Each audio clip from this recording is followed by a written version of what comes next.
Assalamualaikum warahmatullahi wabarakatuh. Selamat pagi. Waalaikumsalam warahmatullahi wabarakatuh. Selamat pagi untuk semua dan salam sejahtera. Sebelumnya marilah kita ucapkan rasa syukur atas kehadiran Allah Subhanahu wa taala, atas nikmat yang telah diberikan kepada kita semua untuk memberikan kelancaran akan presentasi beberapa materi yang akan disampaikan oleh kelompok 5 ini. Dengan judul implementasi standar akuntansi pemerintah dalam dunia kerja yang disusun oleh kelompok 5, yaitu next slide.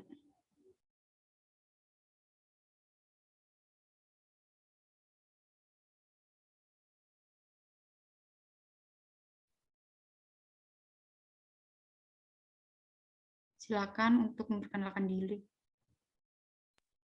Perkenalkan, nama saya Kamilatul Ulfa dari golongan A. Perkenalkan, nama saya Nafisa Banafsya Safa dari golongan B. Perkenalkan, nama saya Ifahayu Zahra dari golongan A. Perkenalkan, saya sebagai moderator dan pemberi materi yaitu Erica Vivlalinda dari golongan A. Perkenalkan, nama saya Yuni Safira Putri Agustin dari golongan B. Perkenalkan, nama saya Oktavanti Nurjanah dari golongan A. Selanjutnya, kelompok 5 akan memaparkan beberapa materi yang berkaitan dengan implementasi standar akuntansi pemerintah dalam dunia kerja. Yaitu next slide. Bagian pertama yaitu pengertian standar akuntansi pemerintah.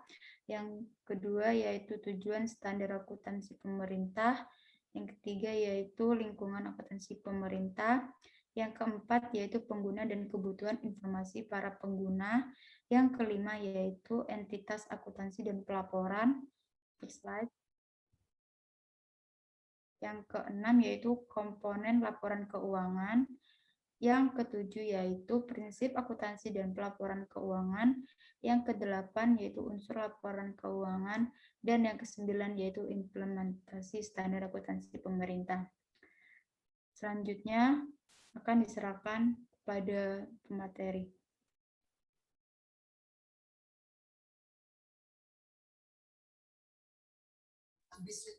Baik, saya akan menjelaskan tentang pengertian SAP.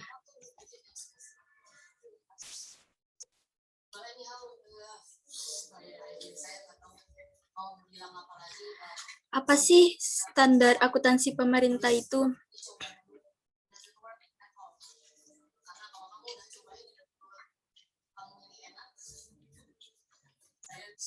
Standar akuntansi pemerintah ini merupakan prinsip-prinsip akuntansi yang diterapkan dalam tindak penyusunan dan pembuatan pelaporan keuangan pemerintah, atau yang disingkat dengan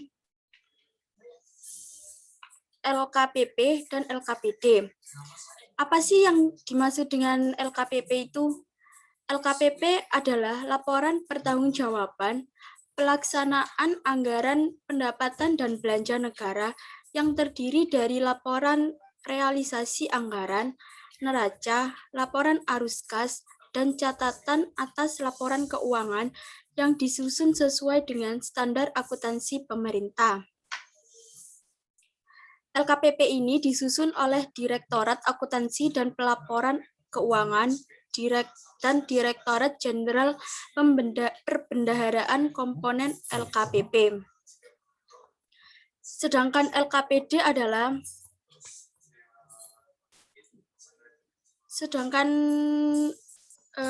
LKPD yaitu laporan yang memberikan gambaran mengenai kondisi dan kinerja keuangan entitas tersebut. Komponen ini meliputi laporan realisasi APBD, neraca, laporan arus kas, dan catatan atas laporan keuangan.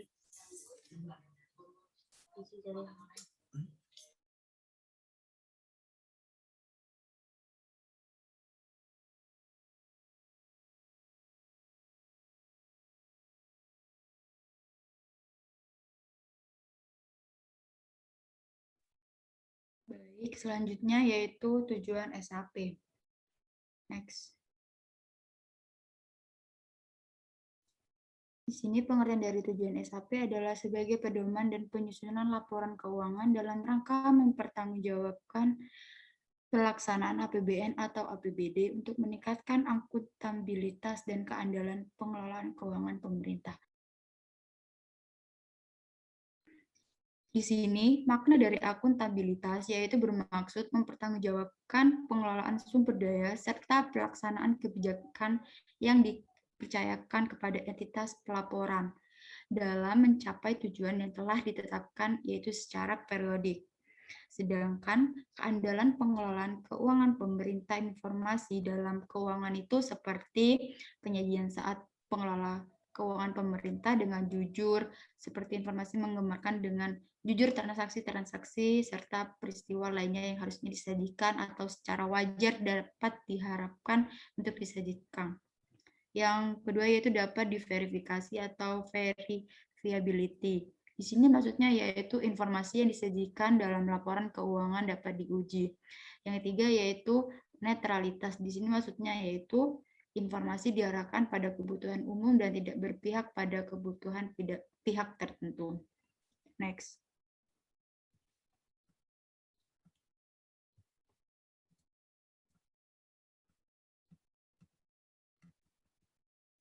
Ruang lingkup akuntansi pemerintahan. Next. Ruang lingkup akuntansi pemerintahan itu memiliki 2 poin, yaitu tujuan kerangka konseptual dan lingkungan akuntansi pemerintah. Di sini, tujuan kerangka konseptual yaitu memiliki beberapa acuan, yaitu seperti penyusun standar dalam melaksanakan tugasnya.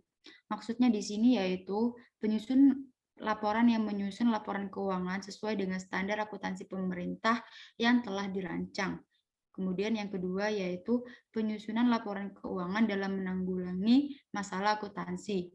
Jadi dengan adanya SAP ini membantu entitas pelaporan menghasilkan laporan keuangan yang sesuai dengan standar akuntansi pemerintah.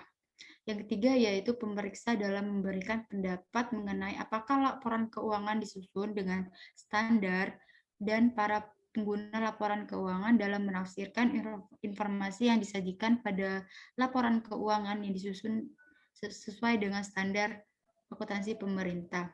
Artinya adanya SAP ini untuk membangun dan meningkatkan pemahaman masyarakat akan manfaat informasi dalam laporan keuangan yang disusun sesuai dengan SAP ini. Kemudian poin kedua yaitu lingkungan akuntansi pemerintah. Di sini lingkungan akuntansi pemerintah itu memiliki ciri-ciri, yaitu ciri utama struktur pemerintahan dan pelayanan yang diberikan. Memiliki poin-poin juga, yaitu salah satunya bentuk umum pemerintahan dan pemisahan kekuasaan. Maksudnya apa itu? Dalam negara kita yaitu Republik Indonesia yang berasaskan Pancasila, yaitu kekuasaan ada di tangan rakyat, yaitu sesuai pada Pancasila, yaitu sila keempat. Di situ rakyat mendelegasikan kekuasaan kepada pejabat publik melalui proses pemilihan contohnya, seperti pemilu. Sejalan dengan pendelegasian kekuasaan ini, terdapat wewenang di antara beberapa lembaga yaitu eksekutif, legislatif, dan yudikatif, dan penyelenggara lainnya yang telah dirancang dan diatur dalam Undang-Undang Negara Republik Indonesia tahun 1945. Yang kedua yaitu sistem pemerintahan otonomi dan transfer pendapatan antar negara. Nah, maksudnya terdapat 3 lingkup pemerintahan dalam sistem pemerintahan Republik Indonesia, terdiri dari pemerintah pusat, pemerintah provinsi, dan pemerintah kabupaten atau untuk pemerintah yang lebih luas cakupannya memberi arahan pada pemerintah yang cakupannya lebih sempit. Yang ketiga yaitu pengaruh proses politik. Di sini maksudnya yaitu salah satu tujuan utama pemerintah dalam meningkatkan kesejahteraan seluruh rakyat. Nah, sehubungnya dengan itu, pemerintah berupaya untuk mewujudkan keseimbangan dengan mempertahankan kemampuan keuangan negara yang bersumber dari pendapatan pajak dan sumber-sumber lainnya guna memenuhi kebutuhan masyarakat. Yang keempat yaitu hubungan antara pembayaran pajak dengan pelayanan maksud saya pelayanan pemerintah. Di sini pemerintah yaitu memungut pajak secara langsung atas pelayanan yang telah diberikan untuk masyarakat. Tapi pada dasarnya sebagian besar pendapatan pemerintah yang bersumber dari pemungutan pajak itu dalam rangka memberikan pelayanan kepada masyarakat tidak berhubungan langsung dengan pelayanan yang diberikan kepada pemerintah atas wajib pajak tersebut. Yaitu yang kemudian ciri keuangan pemerintah yang penting bagi pengendalian. Di sini ada beberapa poin juga, yaitu 1, anggaran sebagai pernyataan kebijakan publik, target fiskal, dan sebagai alat pengendalian. Maksud alat pengendalian di sini yaitu anggaran pemerintah, yaitu dokumen formal hasil kesepakatan antara eksekutif dan legislatif tentang belanja yang ditetapkan untuk melaksanakan kegiatan pemerintah dan pendapatan. Diharapkan untuk menutup keperluan belanja tersebut atas pembiayaan yang diperlukan bila diperkirakan akan terjadi defisit atau surplus. Dengan begitu, anggaran itu mengkoordinasikan aktivitas belanja. Artinya adanya alat pengendalian untuk anggaran. Yang kedua yaitu investasi dalam aset yang tidak langsung menghasilkan pendapatan.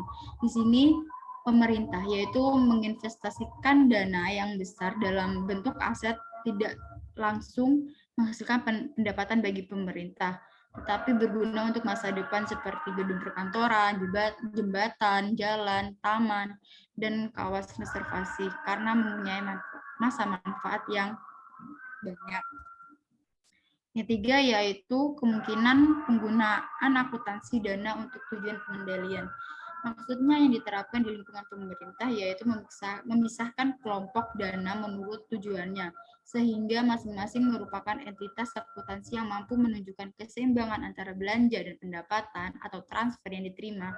Akuntansi dana ini diterapkan untuk pengendalian masing-masing kelompok dana selain kelompok dana umum atau the general fund, sehingga perlu dipertimbangkan dalam pengembangan pelaporan keuangan pemerintah. Yang keempat, yaitu penyusunan nilai aset sebagai sumber daya ekonomi karena digunakan dalam kegiatan operasional pemerintah. Maksudnya di sini aset yang digunakan pemerintah yaitu kecuali beberapa jenis aset tertentu seperti tanah yang mempunyai masa manfaat dan kapasitas yang terbatas. Tapi seiring penurunan kapasitas tersebut, manfaat dari suatu aset memiliki penyusutan atau penyesuaian nilai pada aset tersebut. Selanjutnya, next slide.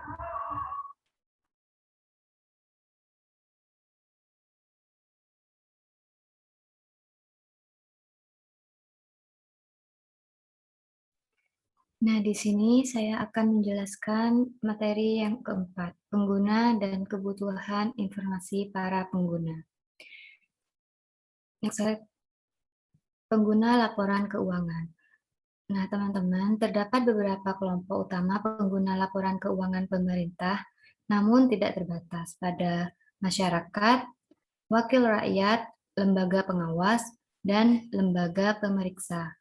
Pihak yang memberi atau berperan dalam proses investasi, pinjaman, dan pemerintah. Yang kedua, kebutuhan informasi para pengguna laporan keuangan.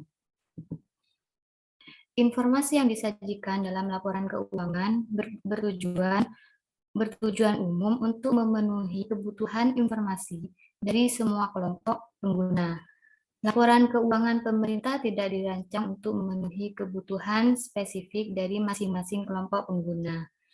Berhubung laporan keuangan pemerintah berperan sebagai wujud akuntabilitas pengelolaan keuangan negara, maka komponen laporan yang disajikan setidaknya mencakup jenis laporan dan elemen informasi yang diharuskan oleh ketentuan peraturan perundang-undangan. Selain itu, karena pajak merupakan sumber utama pendapatan pemerintah, maka ketentuan laporan keuangan yang memenuhi kebutuhan informasi para pembayar pajak perlu mendapat perhatian. Kebutuhan informasi tentang kegiatan operasional pemerintahan secara posisi, kekayaan, dan kewajiban dapat dipenuhi dengan lebih baik.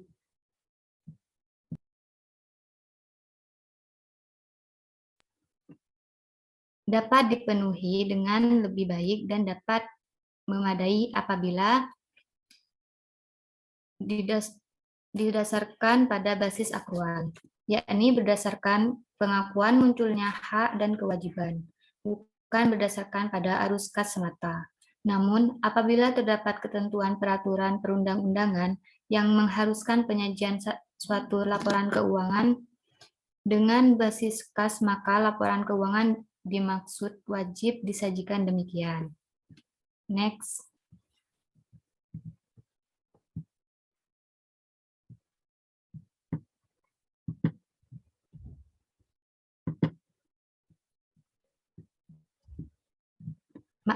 Yang kelima, entitas akuntansi dan pelaporan.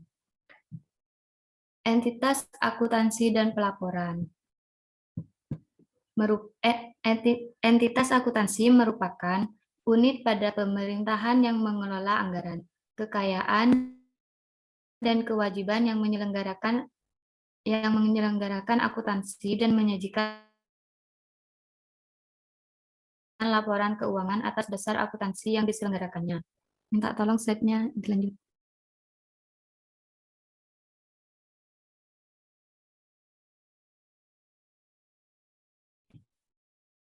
Peranan pelaporan keuangan. Laporan keuangan disusun untuk menyediakan informasi yang relevan mengenai posisi keuangan dan seluruh transaksi yang dilakukan oleh suatu entitas pelaporan selama satu periode pelaporan. Laporan keuangan terutama digunakan untuk mengetahui nilai sumber daya ekonomi yang dimanfaatkan untuk melaksanakan kegiatan operasional pemerintahan. Menilai kondisi keuangan, mengevaluasi efektivitas dan efisiensi suatu entitas pelaporan, dan membantu menentukan ketaatannya terhadap peraturan perundang-undangan. Setiap entitas pelaporan mempunyai kewajiban untuk melaporkan upaya-upaya yang telah dilakukan, serta hasil yang dicapai dalam pelaksanaan kegiatan secara sistematis dan terstruktur pada suatu periode pelaporan untuk kepentingan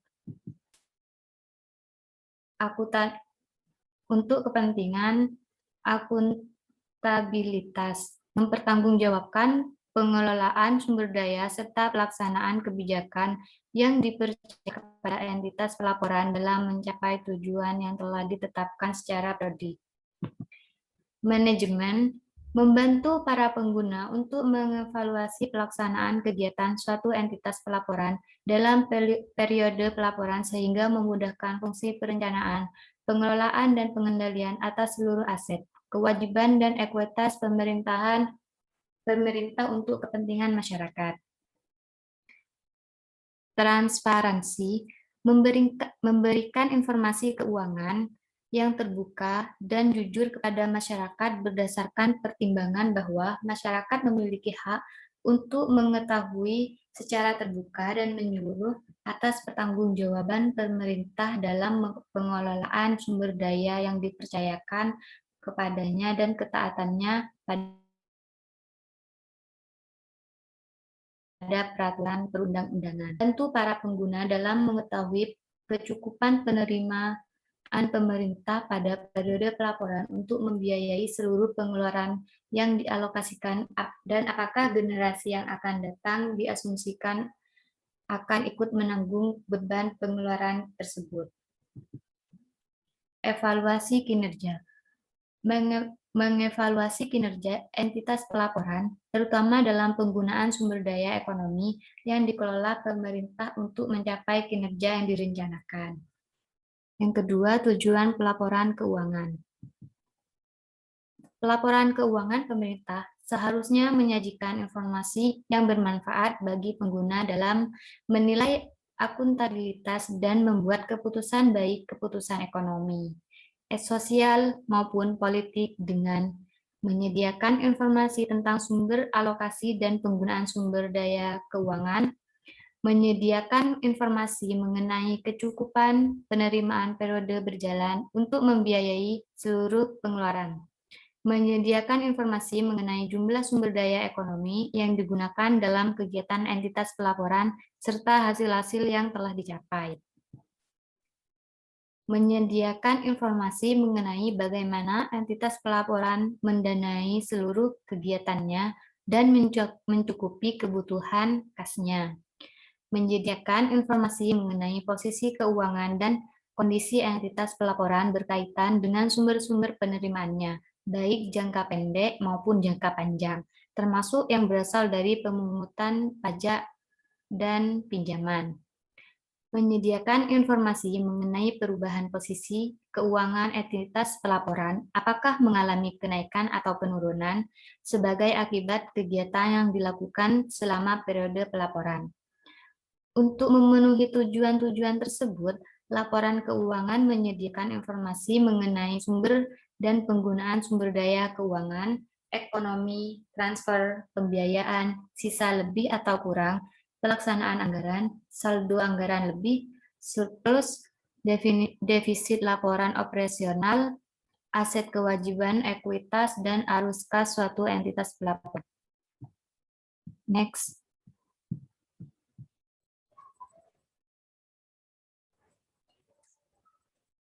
Baik, selanjutnya saya akan membahas mengenai komponen laporan keuangan yang dikutip dari buku Komite Standar Akuntansi Pemerintah tahun 2020.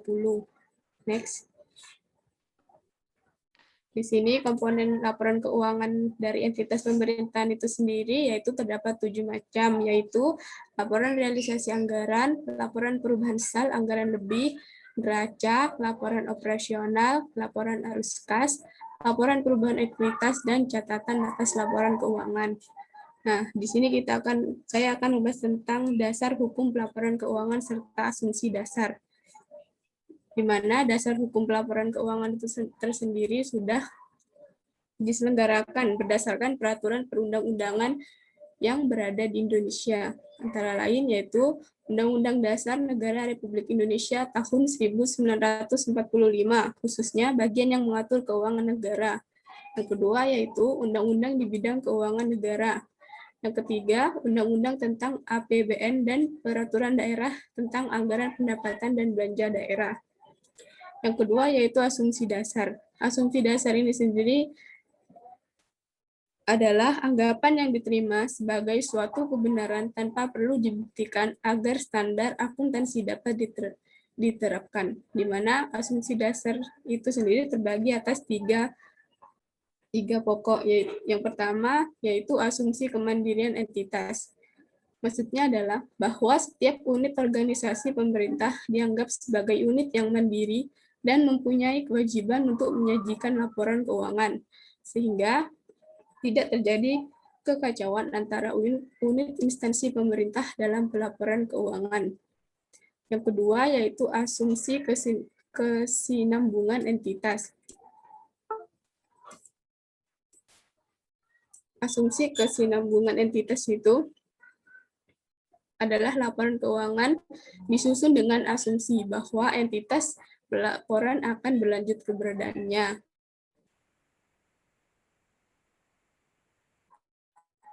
Satuan uang, di mana laporan keuangan entitas pelaporan harus bisa menyajikan setiap kegiatan yang diasumsikan dapat dinilai dengan satuan uang.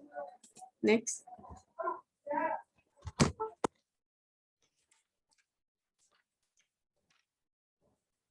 Selanjutnya yaitu prinsip standar akuntansi pemerintah yang dikutip dari buku Komite Standar Akuntansi Pemerintah tahun 2020.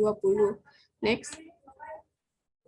Nah, prinsip ini sendiri terbagi atas 8. Yang pertama yaitu basis akuntansi.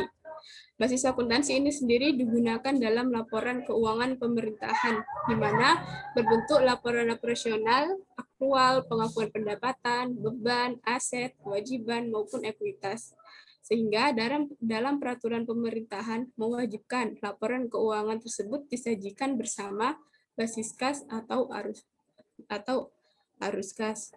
Yang kedua yaitu nilai histori. Nilai histori ini sendiri dapat berupa aset yang akan dicatat pada saat mengeluarkan kas maupun pada saat kas dibayar. Sehingga nilai historis ini lebih diandalkan daripada penilaian yang lainnya. Sebab prinsip nilai historis ini objektif serta dapat diverifikasikan dengan mudah. Yang ketiga yaitu realisasi.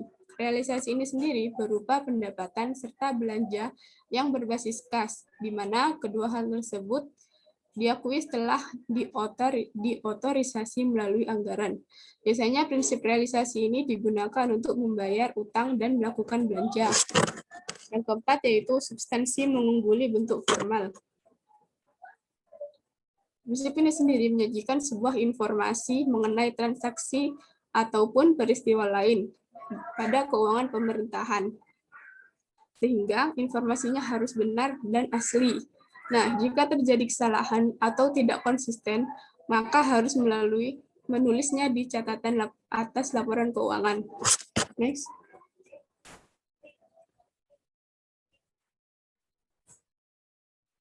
Yang kelima yaitu prinsip perioditas. Maksudnya yaitu laporan keuangan yang ada di pemerintah maupun daerah disajikan dalam periode-periode.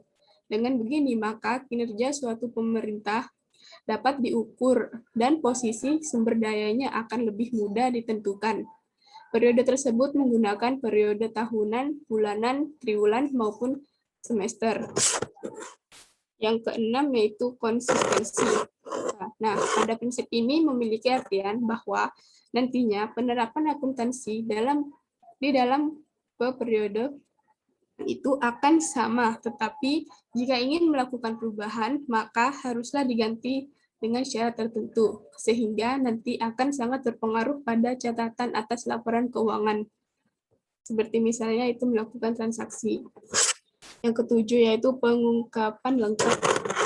Pengungkapan lengkap ini memiliki arti bahwa dalam laporan keuangan itu haruslah memiliki semua informasi yang dibutuhkan oleh para pengguna. Dan yang terakhir adalah penyajian wajar. Penyajian wajar, pada penyajian wajar ini mencakup tentang laporan keuangan yang harus disajikan serta pasti dan sesuai dengan kebutuhan yang berlaku.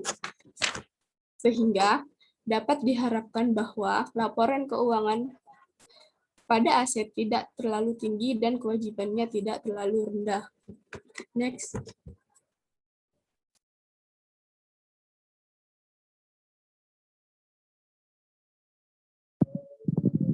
Baik, saya akan menjelaskan tentang bentuk laporan keuangan. Next.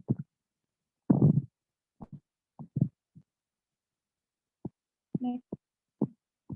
Nah, unsur laporan keuangan ini terdapat beberapa unsur. Mohon maaf, Nafisa, suaranya kurang jelas. Dalam unsur laporan keuangan, yang pertama terdapat LRA.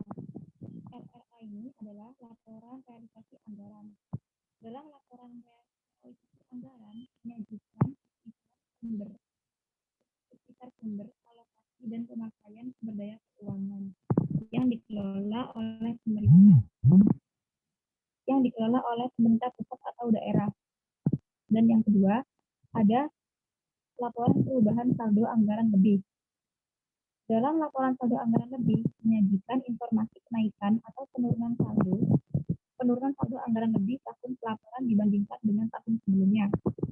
Yang ketiga, pendapat neraca menggambarkan posisi keuangan suatu entitas laporan mengenai aset, kewajiban, dan ekuitas pada tanggal tertentu. Dan yang keempat terdapat aset. Aset ini diklasifikasikan ke dalam aset lancar dan non-lancar.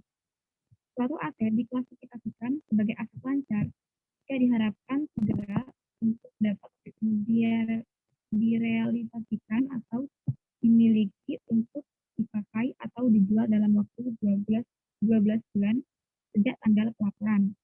Dan aset yang tidak dapat dimasukkan dalam kriteria tersebut diklasifikasikan sebagai aset non-lancar. Next.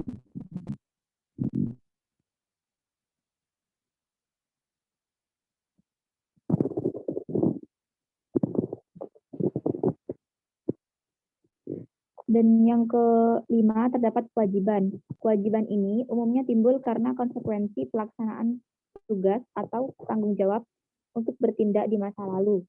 Dalam konteks pemerintahan, kewajiban muncul antara lain karena penggunaan sumber pembiayaan pinjaman dari masyarakat, lembaga keuangan, entitas pemerintah lain, atau lembaga internasional. Kewajiban pemerintah juga terjadi karena perikatan dengan pegawai yang bekerja pada pemerintah atau dengan pemberi jasa lainnya. Dan yang selanjutnya terdapat ekuitas. Ekuitas adalah kekayaan bersih pemerintah yang merupakan selisih antara aset dan kewajiban pemerintah pada tanggal laporan. Saldo ekuitas di neraca berasal dari saldo akhir ekuitas pada laporan perubahan ekuitas. Dan selanjutnya terdapat laporan operasional. Laporan ini menyajikan ikhtisar sumber daya ekonomi yang menambah ekuitas dan penggunaannya yang dikelola oleh pemerintah pusat atau daerah untuk kegiatan penyelenggaraan pemerintah dalam satu periode pelaporan. Dan untuk selanjutnya terdapat laporan perubahan ekuitas. Laporan arus kas. Laporan ini menyajikan informasi kenaikan atau penurunan ekuitas tahun pelaporan dibandingkan dengan tahun sebelumnya. Next.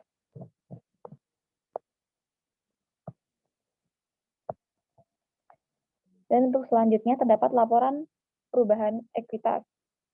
Laporan ini menyajikan informasi kenaikan atau penurunan ekuitas tahun pelaporan dibandingkan dengan tahun sebelumnya.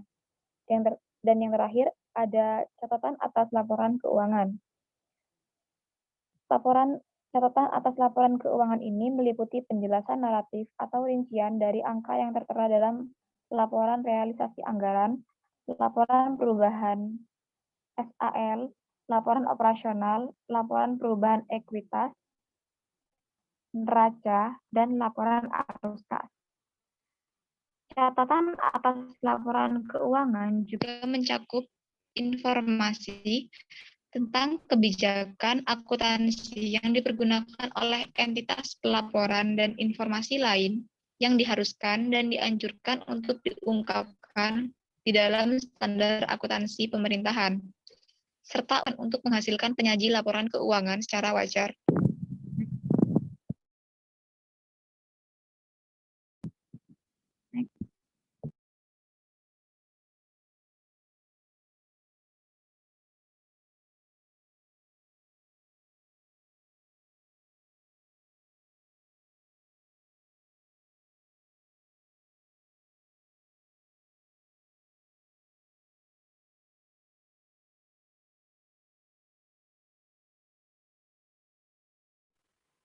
Bisa dilanjut slide-nya.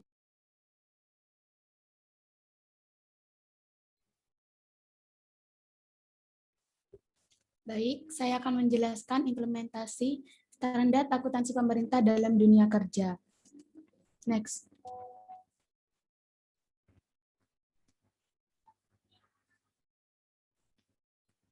Yang pertama ada standar akuntansi berbasis kas menuju akrual. Dengan ditetapkannya Peraturan Pemerintah Nomor 24 Tahun 2005 menjadikan Indonesia pertama kali memiliki SAP. Terbitnya SAP ini juga mengukuhkan peran penting akuntansi dalam pelaporan keuangan di pemerintahan, sehingga dapat dikatakan Indonesia memiliki babak baru dalam pelaporan keuangan kegiatan pemerintah Indonesia. Standar akuntansi menjadi patokan dalam merancang sistem akuntansi untuk menghasilkan informasi yang sesuai dengan standar akuntansi. SAP mengatur mengenai informasi yang harus disajikan dalam laporan keuangan, bagaimana menetapkannya, mengukur, dan melaporkannya. Proses penyiapan SAP yang digunakan ini adalah proses yang berlaku secara umum, internasional, dengan penyesuaian terhadap kondisi yang ada di Indonesia. Penyesuaian dilakukan antara lain karena pertimbangan kebutuhan yang mendesak dan kemampuan penggunaan untuk memahami dan melaksanakan standar yang ditetapkan SAP ditetapkan dengan Peraturan Pemerintah Nomor 24 Tahun 2005. Terdiri dari kerangka konseptual dan PSAP. Kerangka konseptual berfungsi sebagai acuan bagi penyusun standar dalam melakukan penyusunan SAP dan juga acuan bagi pengguna untuk menyajikan transaksi yang tidak diatur dalam pernyataan standar SAP. diatur secara spesifik dalam penyataan standar mengalahkan hal yang diatur secara umum dalam kerangka konseptual. Yang kedua yaitu SAP berbasis akrual. Dalam melaksanakan mengemban amanat Undang-Undang Nomor 1 Tahun 2004 yang menetapkan basis akrual ditetapkan selambat-lambatnya pada tahun anggaran 2008, KSAP sejak tahun 2006 telah mulai mengkaji, melakukan penelitian dan membahas serta menyiapkan draft SAP yang berbasis akrual berdasarkan kesepakatan sementara KSAP.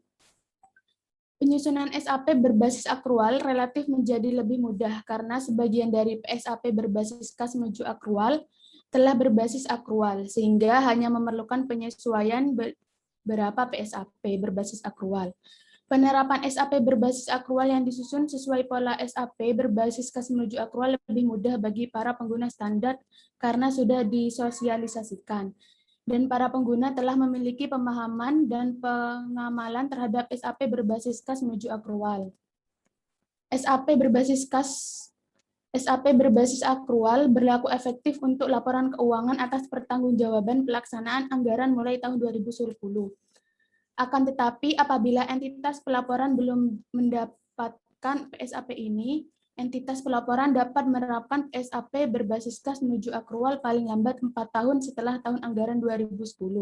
Penerapan SAP berbasis akrual dapat dilaksanakan secara bertahap, dari penerapan SAP berbasis kas menuju akrual menjadi penerapan SAP berbasis akrual.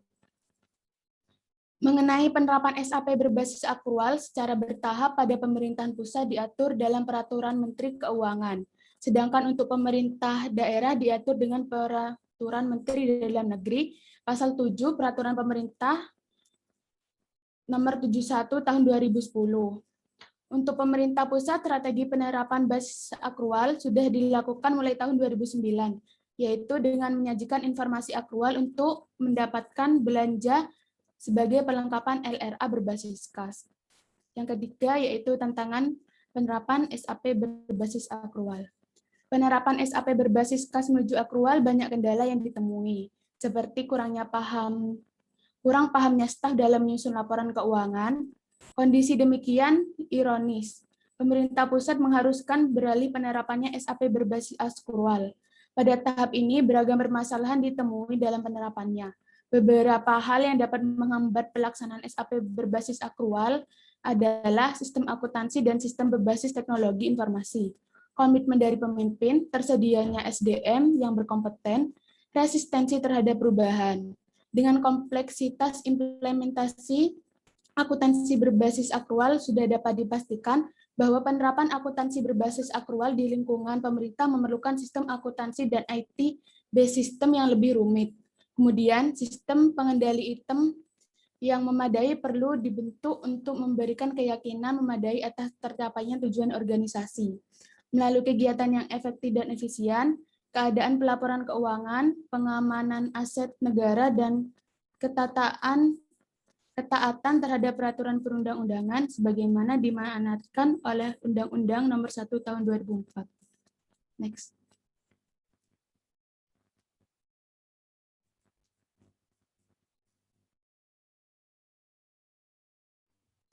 Baik, itulah pemaparan dari anggota kelompok 5. Sekian dari kelompok 5, mungkin jika ada kekurangan atau kesalahan dalam pemberian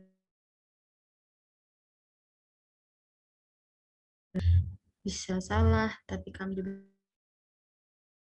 masih tahap belajar teman-teman. Untuk selanjutnya apabila ada pertanyaan, teman-teman bisa menanyakan di kolom chat atau di grup. Baik, itu saja dari kelompok kami. Sekian, terima kasih. Wassalamualaikum warahmatullahi wabarakatuh. Assalamualaikum warahmatullahi wabarakatuh.